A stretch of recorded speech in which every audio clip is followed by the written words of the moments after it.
नमस्कार स्टूडेंट्स।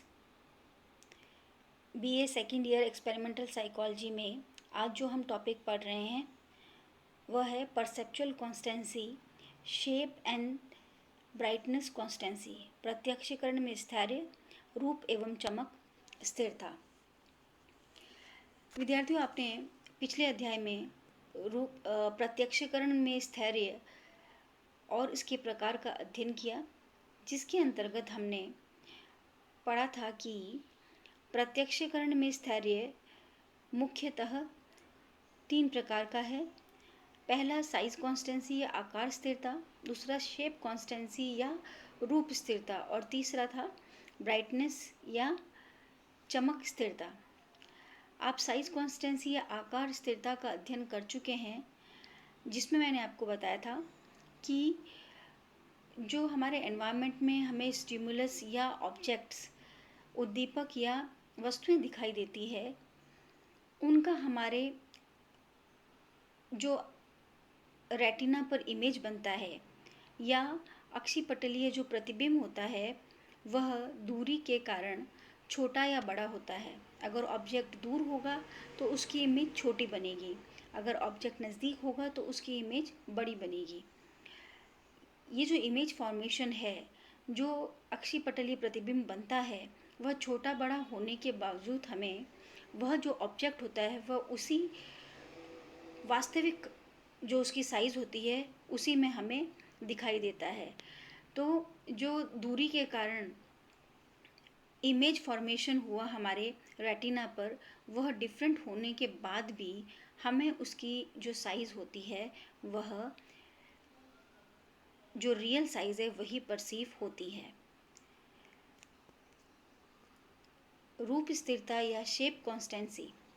रूप स्थिरता द्वारा हमें यह पता चलता है कि वस्तु के रूप के प्रत्यक्षण में भी स्थिरता होती है।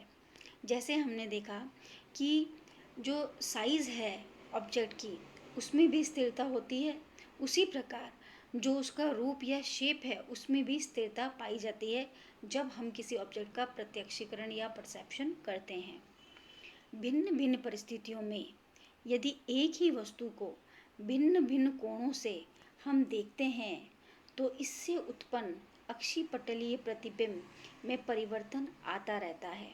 फिर भी व्यक्ति उस वस्तु को ठीक पहले के रूप में ही देखता है, इसे ही हम रूप स्थिरता कहते हैं। जब हम अलग अलग जो कंडीशंस होती हैं, सर्कमस्टांसेस या परिस्थितियाँ होती है, उसमें एक ही वस्तु को अगर डिफरेंट एंगल से देखते हैं तो जो रेटिनल इमेज फॉर्म होती है उसमें चेंजेस आते रहते हैं।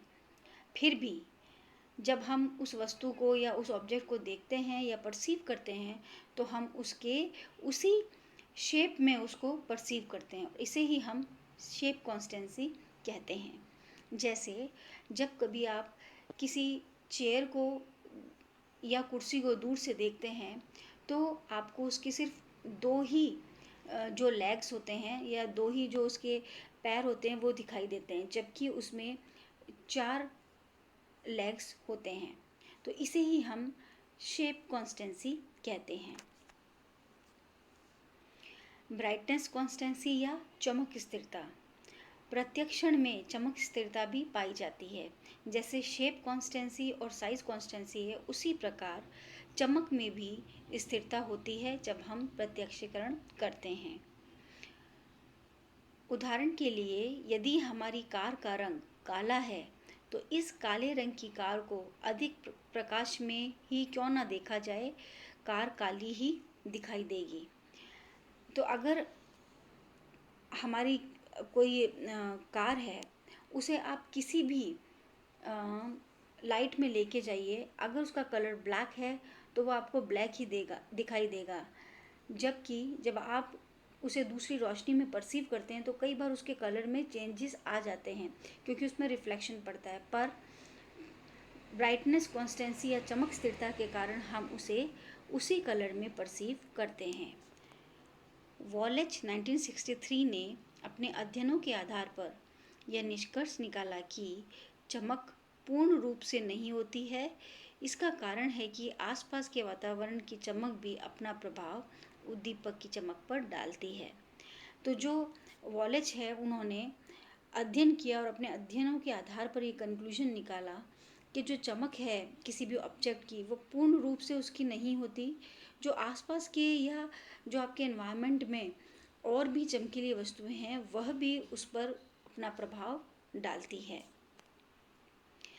तो स्टूडेंट्स, आज आपने परसेप्चुअल कॉन्स्टेंसी के अंतर्गत चमक स्थिरता तथा रूप स्थिरता का अध्ययन किया। सभी विद्यार्थियों को इस वीडियो लेक्चर को देखने के लिए धन्यवाद।